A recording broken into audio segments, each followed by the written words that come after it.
लूका की पुस्तक 14 अध्याय 15 वचन में लिखा,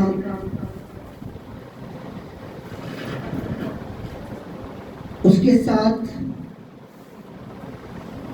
साथ भोजन करने वालों में से एक ने यह बातें सुनकर उससे कहा, धन्य है वह जो परमेश्वर के राज्य में रोटी खाएगा। उसने उससे कहा, किसी मनुष्य ने बड़ा भोज दिया और बहुतों को बुलाया।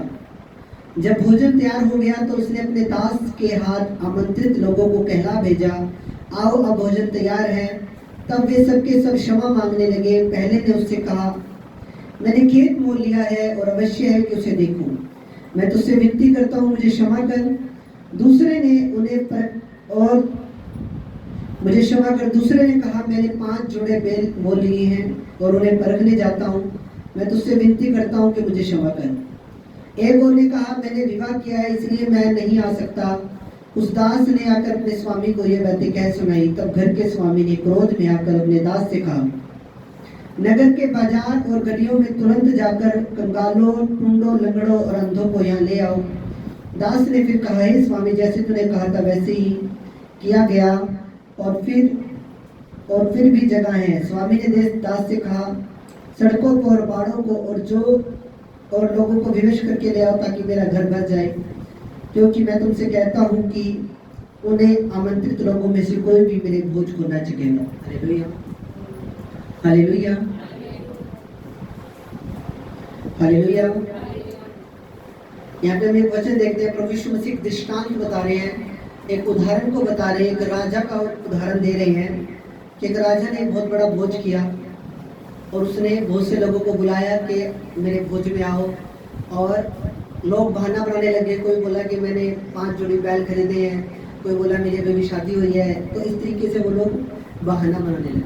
हालेलुया। अब इस दृष्टांत से हमें क्या सीखने को मिलता है कि जो राजा है वो कौन है? वो परमेश्वर है। हालेलुया। परमेश्वर ने सबको बुलाया अपने पास। परमेश्वर ने क्या किया? अपने पास सबको बुलाया, पर लोग बहाना बनाने लगे। ठीक है, तो फिर प्रभु ने क्या बोला कि दूसरे लोगों को ले आओ, लंगड़ों को ले आओ, टूंडों को ले आओ ताकि मेरा घर भर जाए। हालेलुया।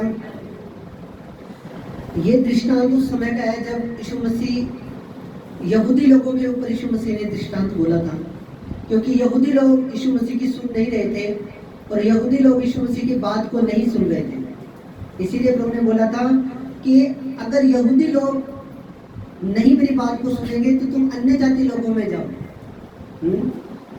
कि तुम अन्य जाति लोगों में जाओ और अन्य जाति लोग मेरे वचन को सुनेंगे, मेरे वचन को फॉलो करेंगे और मेरे स्वर्गीय राज्य में आएंगे और मेरी संतान बनेंगे। हालेलुया। 15 वचन में लिखा, धन्य है वे जो परमेश्वर के राज्य में रोटी खाएंगे। हालेलुया। धन्य है वो लोग, आशीषित है वो लोग जो परमेश्वर के राज्य में रोटी खाएंगे। परमेश्वर के राज्य में जाना, परमेश्वर के राज्य में रोटी खाना, वहां पे रहना, ये बहुत बड़ी आशीष है। मैं आपको बता दूं, 2 ही राज्य हैं, जहाँ शैतान का राज्य है, जहाँ परमेश्वर का राज्य है। अब ये इंसान के ऊपर डिसाइड करता है कि वो कौन से राज्य में जाएगा। कि आज की गई मेहनत ये डिसाइड करेगी कि वो स्वर्ग जा रहा है, कि वो नरक में जा रहा है, वो खुदा के राज्य में जा रहा है, कि वो शैतान के राज्य में जा रहा है। पर बाइबल क्या कहती है? आशीषित है वो लोग जो परमेश्वर के राज्य में रोटी खाएंगे। आपका फोकस कहाँ होना चाहिए? परमेश्वर के राज्य के ऊपर। हीलिंग है, चमत्कार है, मिरेकल है। प्रभु हमारी सारी जरूरतों को पूरा करने की ताकत रखने वाला परमेश्वर है और वो हमारी जरूरतों को पूरा करता भी है।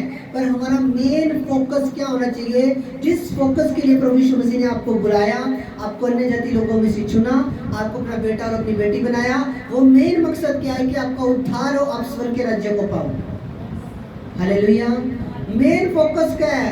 कि आप स्वर्ग के राज्य में उठाए जाओ, आप स्वर्ग के राज्य के अंदर एंट्री करो। ये प्रभु का मेन मकसद है। जब प्रभु यीशु मसीह ने अपने चेलों को भेजा, जब 70 चेलों को भेजा, तो वो आगे बोलने लगे कि प्रभु तेरे नाम से दुष्ट आत्मा हमारे वश में है, तेरे नाम से हमने इतने बड़े काम किए, हमने अपने लंगड़ों को चलाया, अंधों को रोशनी दी। पर प्रभु यीशु मसीह ने बोला, तुम इस चीज पे फोकस मत रखो कि तुमने इतने बड़े बड़े काम किए, बल्कि इस चीज पे फोकस रखो कि तुम्हारे नाम जीवन की पुस्तक में लिखे हैं। परमेश्वर की राज्य में रोटी खाना, यानी परमेश्वर के राज्य में जाना, परमेश्वर के राज्य में एंट्री करना, ये कोई नॉर्मल बात नहीं। इसके लिए बहुत ज्यादा मेहनत लगती है। जब आप प्रभु में आते हो आपको बहुत ज्यादा त्याग करने पड़ते हैं। आपको लंगर बंद करने पड़ते हैं, आपको छबीले बंद करनी पड़ती है, आपको बहुत त्याग करने पड़ते हैं। एक त्याग नहीं करना पड़ता, आपको हजारों त्याग करने पड़ते हैं। आपको अपने बुरे दोस्त छोड़ने पड़ते हैं, आपको आपके रिश्तेदार आपको छोड़ के चले जाते हैं। रिजेक्शन देखते हो अपनी जिंदगियों में, आप अपनी जिंदगियों में त्याग को देखते हो। और एक त्याग नहीं, हम बहुत त्याग करते हैं। कई बार जब व्यक्ति नया नया प्रभु में आता है, घर में कलेश होना, घर से कई मैंने लोगों की गवाहियां सुनी जिसमें वो घर से बाहर निकाल दिया कई लोगों को जिन्होंने प्रभु पे विश्वास किया। तो जब आप प्रभु में आते हो आपको बहुत ज्यादा त्याग करने पड़ते हैं। मसीह जीवन कोई ऐसा ही नहीं कि मतलब कि मसीह जीवन कोई ऐसा ही जीवन नहीं है कि भाई आराम से मिल जाएगा या आसानी से मिल जाएगा। इसके लिए हमें मेहनत करनी पड़ती है, इसके लिए हमें प्राइस पे करना पड़ता है, हमें प्रभु के साथ चलना पड़ता है, उसकी सहभागिता में चलना पड़ता है, अपना टाइम प्रभु को देना पड़ता है। पर आज हमारे पास टाइम नहीं है प्रभु को देने के लिए। हालेलुया। हमें ये चीजें बोरिंग लगती हैं, पर ये चीजें भक्ति की चीजें ये बोरिंग नहीं है। ये तुम्हारी आत्मा को बचाएगी और तुम्हें स्वर्ग के राज्य के अंदर लेके जाएगी यीशु मसीह के नाम में। आशीषित है वो लोग। कौन लोग ब्लेस्ड हैं, कौन लोग आशीषित हैं? जो लोग खुदा के राज्य में जा रहे हैं, जिनका भरोसा परमेश्वर यहोवा पे है, जिनका भरोसा प्रभु यीशु मसीह नासरी पे है, जिनका भरोसा पवित्र आत्मा पे है, जिनका विश्वास किसी लकड़ी पे नहीं, किसी काठ पे नहीं, किसी गाय बैल गधे घोड़े पे नहीं, पर जिनका विश्वास उस जीवित सच्चे परमेश्वर पे है और जिसने अपनी नजरें, अपनी निगाहें स्वर्ग के ऊपर लगाई हैं, खुदावन यीशु पे लगाई हुई हैं, वो लोग आशीषित हैं यीशु मसीह के सामर्थ्य नाम में। आपकी सारी जरूरतें खुदावन पूरा करेगा। प्रभु यीशु मसीह में जब आप आते हो तो प्रभु यीशु मसीह आपकी लाइफ में धीरे धीरे काम करना शुरू करते हैं। आपको पता लगता है कि मेरे जीवन में खुदावन काम कर रहे हैं। जो काम आपको लगते थे कि इस काम में, ये काम मेरा 5 साल या 10 साल में होगा, वो काम आपका कुछ सालों में बनता है। तो आपको पता लगता है कि खुदा की आशीष मेरे जीवन के अंदर। जो चीजें आपको पहाड़ लगती थी वो चीजें ऑटोमेटिक सॉल्व होना शुरू होती है यीशु मसीह के नाम में। तो ये खुदा का फेवर है, ये खुदा का अनुग्रह है जो आपके ऊपर है। मेन फोकस क्या रखना है? परमेश्वर के राज्य में जाना, परमेश्वर के राज्य में जाने के बाद प्रभु के साथ रहना और उठाए जाना। मेन फोकस ये रखना है हमेशा। सब चीजें बाद में है, उद्धार पहले नंबर पे है। हीलिंग नहीं भी होगी चलेगा, कोई बात नहीं। हीलिंग नहीं भी होगी चलेगा, पर स्वर्ग ना जाना, ये अगर ये चीज मिस हो गई तो आप सोचो कितनी बड़ी चीज मिस हो गई। अगर उद्धार खो दिया तो सब कुछ मिस है। इसलिए मेन फोकस स्वर्ग का रखना है आपने। हालेलुया। उसने उससे कहा, किसी मनुष्य ने बड़ा भोज दिया और बहुतों को बुलाया। जब भोजन तैयार हो गया और उसने अपने दास के हाथ आमंत्रित लोगों को कहला भेजा, आओ अब भोजन तैयार है। पर वे सब लोग क्षमा मांगने लगे। बहुतों ने उससे कहा, मैंने खेत मोल लिया है और अवश्य है कि उसे देखूं। मैं तुझसे विनती करता हूँ, मुझे क्षमा कर। और ऐसे ही कुछ लोगों ने कुछ बहाने लगाए। हालेलुया। अब ये चीज समझने वाली है कि यीशु मसीह को कबूल ना करने के लिए इंसान बहाने बनाते हैं। जब हम खुदा के बारे में, यीशु मसीह के बारे में किसी को बताते हैं कि यीशु मसीह जीवित परमेश्वर है जिसने मौत पे फतह पाई और तीसरे दिन मुर्दों में से जिंदा हुआ, जब हम यीशु मसीह के बारे में लोगों को बताते हैं तो लोग क्या कहते हैं? लोग बहाने बनाने शुरू हो जाते हैं। मेरे तो घर वाले नहीं मानेंगे, मेरे तो परिवार वाले नहीं मानेंगे, ये वो नहीं, मैं तो इतने टाइम से ये कर रहा हूँ, इतने टाइम से वो कर रहा हूँ। लोग क्या करने लग जाते हैं? बहाने बनाने लग जाते हैं। बहाना बनाने लग जाते हैं लोग, पर उनको ये नहीं पता कि प्रभु आज उन्हें बुला रहा है। आज दया का टाइम चल रहा है, आज अनुग्रह का टाइम चल रहा है, आज कृपा का टाइम चल रहा है। वो ये चीज नहीं समझ रहे हैं कि आज जो टाइम चल रहा है वो दया का और कृपा का टाइम चल रहा है। हालेलुया। आज का जो टाइम है, पर बाद में ये टाइम बाद में नहीं आएगा। जब यीशु मसीह आ गया और अपनी कलीसिया को उठा के ले गया, जब रैप्चर हो गया, उसके बाद अगर किसी व्यक्ति को उद्धार चाहिए, मुक्ति चाहिए, तो उस व्यक्ति को अपनी गर्दनें कटवानी पड़ेगी, उस व्यक्ति को अपना लहू देना पड़ेगा। आज उद्धार मुक्त है, आज मुक्ति मुक्त है, आज प्रभु का फेवर है, हालेलुया। पर लोग क्या करते हैं, लोग बहाना बनाने लग जाते हैं, यीशु मसीह से बचने की कोशिश करते हैं, यीशु मसीह से दूर भागने की कोशिश करते हैं। जैसे यीशु मसीह ना हुआ, कोई पता नहीं कोई बम हो गया फट जाएगा या कोई उनको कुछ नुकसान पहुंचा देगा। यीशु मसीह का नाम सुनते ही उनको पता नहीं क्या हो जाता है, तिलमिला उठते हैं। पर उनको ये नहीं पता कि इस नाम के अंदर छिप के, इस नाम के अंदर कवर होके इंसान शैतान से बचता है, नरक की आग से बचता है। यीशु मसीह से लोग भागते हैं, पता नहीं क्यों भागते हैं, मुझे ये चीज़ अभी नहीं समझ में आई कि क्यों लोग यीशु मसीह से भागते हैं। जहाँ यीशु मसीह का नाम भी ले दिया जाता है, वहाँ पे लोगों को तकलीफ होनी शुरू हो जाती है, पता नहीं क्यों। पर जो लोग भले और अच्छे मन से यीशु मसीह को अपने जीवन में ग्रहण करते हैं और खुदा को अपने दिल में जगह देते हैं, प्रभु उनकी जिंदगियां बदल देता है यीशु मसीह के नाम में। प्रभु उन्हें घोड़े पे से उठाकर उन्हें महलों में बिठा देता है यीशु मसीह के नाम में। पर लोग बहाना बनाते हैं आज के टाइम में, खुदा के पास आने के लिए तैयार नहीं। खुदा बुला रहा है, आओ मेरे साथ भोजन करो, मैंने तुम्हारे लिए भोजन तैयार किया है, आओ मेरे भवन में आओ, आओ मेरे महल में आओ, आओ मेरे घर में आओ, मैंने तुम्हारे लिए अच्छा अच्छा भोजन बनाया हुआ है। पर लोग क्या कहते हैं, लोग बहाना बनाते हैं। पर बहाना बनाने वाले आप देखो कि उनका अंत क्या होगा। जो आज बहाना बना रहे हैं, आज खुदा से दूर भाग रहे हैं, उनका आगे वाले टाइम में क्या, उनका कल क्या है, उनका फ्यूचर क्या है। हम जीवित खुदा से भाग के कहीं नहीं जा सकते। उसकी दया से भागोगे, उसकी कृपा से भागोगे, शैतान तुम्हें फाड़ खाएगा, शैतान तुम्हें पकड़ेगा। हालेलुया। ये वचन हम देखेंगे यूहन्ना की पुस्तक 3 अध्याय 19 से 20 वचन देखेंगे। यूहन्ना की पुस्तक उसका 3 अध्याय, थैंक यू लॉर्ड जीसस।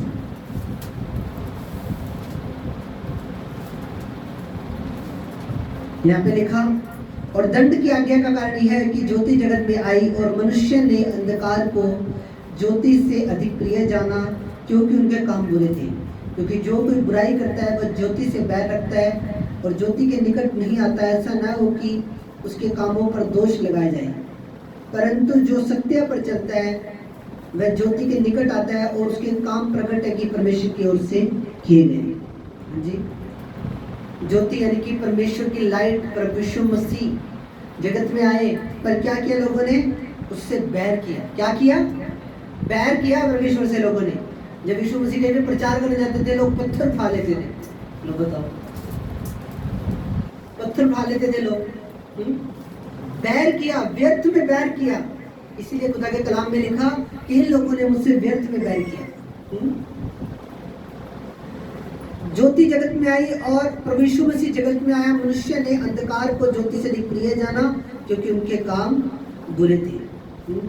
वो क्यों नहीं यीशु मसीह के पास आना चाहते लोग आज के टाइम में, उनके काम बुरे हैं इसलिए नहीं आना चाहते। उनको पाप करने का टेस्ट जो उनके मुंह पे लग गया है, उस चीज को वो छोड़ना नहीं चाहते, इसलिए वो लोग प्रभु के पास नहीं आना चाहते। जो बलियां खाने का जो टेस्ट मुंह पे लग गया है, उनको पता है जब प्रभु में आगे तो बलि खानी छोड़नी पड़ेगी।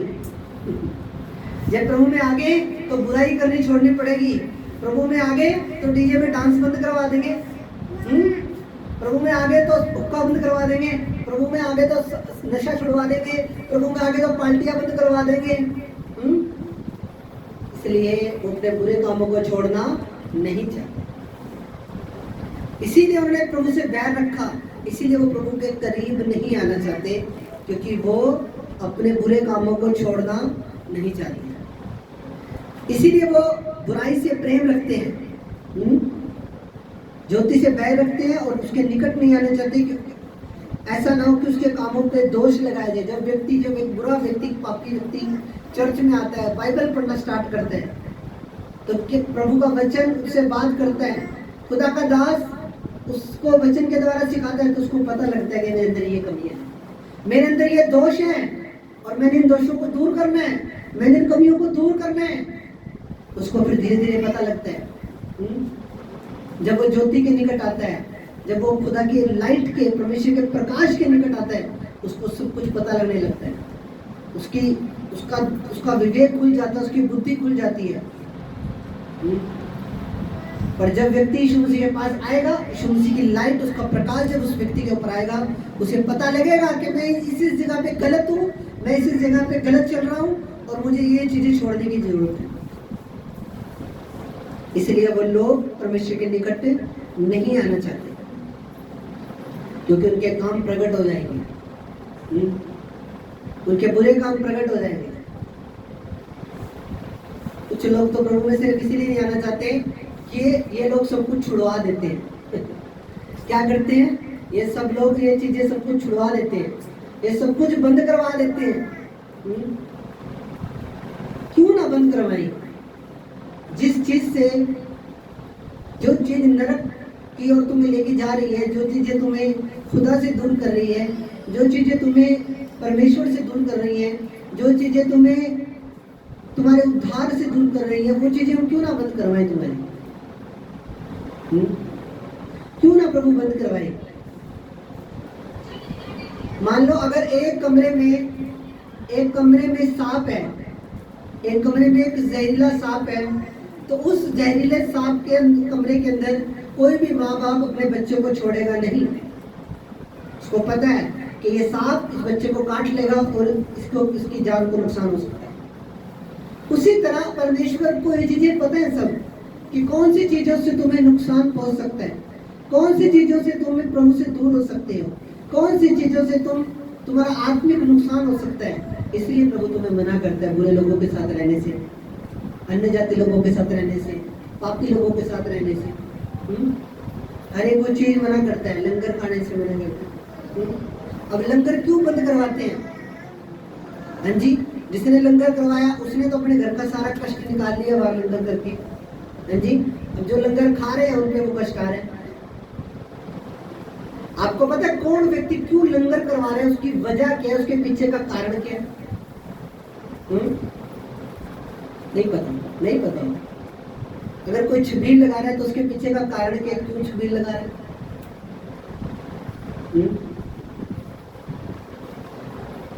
फलाने बाबे ने बोला लंगर करवा दे भाई, तेरा ये काम ठीक हो जाएगा। अगले ने तो अपना सारा कष्ट निकाल दिया लंगर करवा के। अब जो लोग लंगर खा रहे हैं उनपे वो कष्ट जा रहे हैं। इसलिए कुछ चीजें जो मना की जाती हैं बाइबल के अनुसार आपसे, कि आप इन चीजों को समझो और लाइटली ना लो, सीरियसली लो। चीजों को लाइटली लेने वाला विश्वासी कभी भी कामयाब नहीं हो सकता। चीजों को सीरियसली लेने वाला विश्वासी कामयाब होगा एक दिन यीशु मसीह के नाम में। जो चीजें, जो इंस्ट्रक्शन आपको खुदा के भवन में दी जाती हैं, उन्हें आपको भले और अच्छे मन से फॉलो करना है। आपका रिजल्ट आपके झोली में होगा यीशु मसीह के नाम में। हालेलुया। आपको अपना आचरण चेंज करना पड़ेगा। सबसे बड़ी चीज क्या है? आपको अपना आचरण चेंज करो, अपना हार्ट चेंज करो, दिल चेंज करो और प्रभु के साथ एक टाइम बिताना शुरू करो डेली। तुम्हारे लिए भला होगा यीशु मसीह के नाम में। हालेलुया। तो उन लोगों ने क्या किया? परमेश्वर के निमंत्रण को तुच्छ जाना। उन लोगों ने उस राजा के निमंत्रण को तुच्छ जाना। हालेलुया। एक वचन हम पढ़ेंगे, पहला कुरिन्थियों उसका 1:26 से 29। पहला कुरिन्थियों 1 अध्याय उसका 26 से 29 वचन देखेंगे। यहाँ पे लिखा, हे भाइयों, अपने बुलाए जाने की तो सोचो, न शरीर के अनुसार बहुत ज्ञानवान और न बहुत सामर्थी और न बहुत कुलीन बुलाए गए, परंतु परमेश्वर ने जगत के मूर्खों को चुन लिया कि ज्ञानवानों को लज्जित करें, और परमेश्वर ने जगत के निर्बलों को चुन लिया कि बलवानों को लज्जित करें। और परमेश्वर ने जगत के नीचों और तुच्छों को, वरन जो है भी नहीं, उनको चुन लिया कि उन्हें जो व्यर्थ ठहराए, ताकि कोई प्राणी परमेश्वर के सामने घमंड ना करना। हालेलुया। कोई भी व्यक्ति जो है वो, आप ये ना सोचोगे आप बड़े अच्छे थे इसलिए प्रभु ने सुन लिया या बुला लिया। मैं ये नहीं कहता कि मैं बड़ा अच्छा था जी 2014 से पहले इसलिए प्रभु ने मुझे चुन लिया। नहीं, हम सब के सब उसके अनुग्रह के द्वारा, उसकी दया के द्वारा बुलाए गए हैं। उसने हमारे दुखों को देखा, उसने हमारी पीड़ाओं को देखा, उसने हमारी कष्टों को देखा और उसने हमें अपने पास बुलाया। हालेलुया। कोई भी व्यक्ति इस चीज पे घमंड ना करेंगे कि मैं अपने आप ही बड़ा अच्छा था इसलिए प्रभु ने चुन लिया। बाइबल में लिखा हर एक व्यक्ति पापी था, उसने पाप किया, उसने गुनाह किया, और यीशु मसीह में आने के बाद हम उसके लहू से धुलते हैं, उसकी आत्मा से धुलते हैं और शुद्ध और पवित्र किए जाते हैं यीशु मसीह के नाम में। हालेलुया। यहाँ पे क्या लिखा है भाइयों, अपने बुलाए जाने की तो सोचो। शरीर के अनुसार बहुत ज्ञानवान और बहुत नए शरीर के अनुसार बहुत ज्ञानवान और नया बहुत सामर्थ्य कुलीन बुलाएंगे, परंतु परमेश्वर ने जगत के मूर्खों को चुन लिया कि ज्ञानवानों को लज्जित करें, और परमेश्वर ने जगत के निर्बलों को चुन लिया कि बलवानों को लज्जित करें, और परमेश्वर ने जगत के नीचों और तुच्छों को वर्ण जो है भी नहीं उनको चुन लिया, ताकि जो उन्हें जो है व्यर्थ ठहराए, ताकि कोई प्राणी परमेश्वर के सामने घमंड न करने पाए। हालेलुया। हम खुद की ताकत से नहीं चुनेंगे, परमेश्वर के अनुग्रह के द्वारा चुनेंगे, हम परमेश्वर की दया के द्वारा चुने गए हैं चर्च। हालेलुया। आए प्रभु सबको बुला रहे हैं। आज सब लोग सुसमाचार प्रचार हो रहा है यूट्यूब के थ्रू, फेसबुक के थ्रू। आज इतना खुदा का काम हो रहा है, लोगों का प्रचार दे रहे हैं सब। पर ये क्या है? ये खुदा एक निमंत्रण दे रहा है, एक आमंत्रण दे रहा है सब लोगों को। पर कई लोग उस निमंत्रण को तुच्छ समझ रहे हैं, पर कई लोग उस निमंत्रण को स्वीकार कर रहे हैं अपने जीवन में। पर जो स्वीकार कर रहे हैं वो ब्लेस है यीशु मसीह के नाम में। जो स्वीकार कर रहे हैं वो ब्लेस है यीशु मसीह के नाम में। हालेलुया। और जो स्वीकार नहीं कर रहे हैं, जिन्होंने मन को कठोर कर लिया, एक दिन ऐसे लोगों पे खुदा का न्याय प्रकट होगा, खुदा का क्रोध ऐसे लोगों पे प्रकट होगा, क्योंकि उन्होंने खुदा के अनुग्रह को तुच्छ जाना, खुदा की दया को तुच्छ जाना, खुदा के प्रेम को तुच्छ जाना ऐसे लोगों ने। हालेलुया। ऐसे लोगों ने क्या किया? परमेश्वर की दया को तुच्छ जाना, परमेश्वर के अनुग्रह को तुच्छ जाना और परमेश्वर के प्रेम को तुच्छ जाना। ऐसे लोगों पे एक दिन खुदा का क्रोध भड़केगा। हालेलुया। परमेश्वर मसीह ने क्या बोला कि जगत के नीचों को, तुच्छों को प्रभु ने चुन लिया। जब यहूदी लोगों ने प्रभु की बात को सीरियसली नहीं लिया और यहूदी लोगों ने जब यीशु मसीह का तिरस्कार किया, फिर यीशु मसीह अन्य जाति लोगों की तरफ गए और अन्य जाति लोगों ने प्रभु पे विश्वास किया। प्रभु यीशु मसीह वैश्याओं के बीच में गए, प्रभु यीशु मसीह डाकियों के बीच में गए, प्रभु यीशु मसीह चोरों के बीच में गए, प्रभु यीशु मसीह पापियों के बीच में गए और उन्हें सुसमाचार दिया और उन्हें मन फिराने का एक अवसर दिया। हालेलुया। हमने परमेश्वर के निमंत्रण को कभी भी तुच्छ नहीं समझना। हमें बुलाया गया है तो हम अपनी बुलाहट को पूरा करें, सही रीति से खुदा में चलें, अच्छी रीति से प्रभु में चलें, प्रभु के साथ एक संबंध को स्थापित करके चलें यीशु मसीह के नाम में। हालेलुया। हालेलुया। बहाना बनाने वाले लोग कभी भी कामयाब नहीं होते। जो लोग बहाना बनाते हैं चर्च आने के लिए, चर्च आने के लिए बहाना लगा देते हैं। क्या लगा देते हैं? बहाना लगा देते हैं। चर्च 3-3 महीने 4-4 महीने चर्च नहीं आते। हालेलुया। बहाना बना देते हैं। बहाना नहीं लगाना कभी भी। बहाना लगाना शैतान की ओर से है, प्रभु की ओर से नहीं है। बहाना नहीं लगाना कभी भी। प्रभु के भवन में आना है, डेली आना है और प्रभु की महिमा करनी है। किस संडे आपकी हीलिंग हो जाए, किस संडे आपको बरकत मिल जाए, किस संडे कौन सा आपका रास्ता प्रभु ने खोलना है, ये प्रभु जानता है। अब जिस संडे प्रभु ने आपके लिए बरकत रखी हुई थी कार की, उस दिन तो आपका घर में बैठ के क्रिकेट का मैच देख रहे। जिस संडे प्रभु ने सोचा था कि इस संडे, इस तारीख को मैं इसे हील करूंगा, उस संडे तो हम अपने घर पे बैठ के मूवी देख रहे हैं, उस संडे तो हम पार्टी कर रहे हैं फ्रेंडों के साथ। तो क्या कर लिया? जो संडे बरकत का प्रभु ने आपके लिए रखा हुआ था, आपके छुटकारे का रखा हुआ था, वो मिस हो गई। वो चीज, वो आपकी बरकत मिस होगी उस दिन। किस वजह से? बहाने की वजह से। हालेलुया। जिस दिन बीमार होते हो, जिस दिन बॉडी में पेन होता है, उस दिन तो अद्ध बद्ध के चर्च आएगा। जिस दिन बुखार और बीमारी और लाचारी हो, उस दिन तो अद्ध बद्ध के चर्च आना है। हालेलुया। और शैतान को शर्मिंदा करना है कि देख मैं खुदा के भवन में आया हूँ, आई हूँ। बीमारी दी शैतान तूने मुझे, पर ये बीमारी मुझे भवन में आने से रोक ना पाई। ये बीमारी मुझे खुदा की महिमा करने से रोक ना पाई। उस दिन तो अद्ध बद्ध के खुदा की महिमा करनी और जोर जोर से खुदा की महिमा करनी। Hallelujah, hallelujah. हमें महिमा इसीलिए करनी है कि हम अपने फ्यूचर को सिक्योर रखें यीशु मसीह के नाम में। हमारा वर्तमान जो चल रहा है वो ब्लेस्ड है, आशीषित है, पर हमें आने वाले कल के लिए, आने वाले भविष्य के लिए भी हमें खुदा की महिमा को करना है, खुदा के कामों को करना है यीशु मसीह के नाम में। Hallelujah, hallelujah.